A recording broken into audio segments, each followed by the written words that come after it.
Nee, papa. Die is een paar vijzen kwijt. Allee, dat zeggen ze toch. Zoe! Zoe! Kom maar roepen. 3 weken geleden werd hij nog op de bank. Toen heeft zijn rekenmachine hem iets duidelijk gemaakt.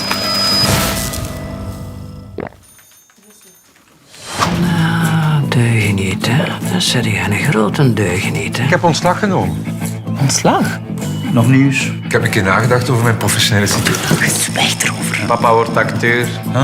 Acteur, ja. Je gaat mij binnenkort op de planken zien. Op wat voor planken? Ga je compleet belachelijk maken? Papa is niet belachelijk. Zelfs als alle Vlaamse acteurs tegelijk doodvallen, hè, dan nog gaan ze papa geen rol geven. Theater. Waarom niet een opera? Zo is 12, je maakt er een kop zot. Misschien moeten we niks zeggen aan de rest. Wat vind je? Burn-out, 100% zeker. Kan iemand eens hier normaal doen? We moeten nog een beetje schikken.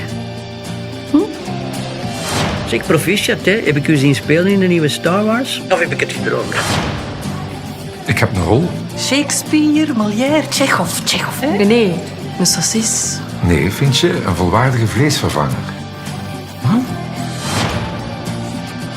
Papa, kom maar, sneller. Blijf jij maar hier. Misschien zoeken ze nog een fischstik of een kaaskroket.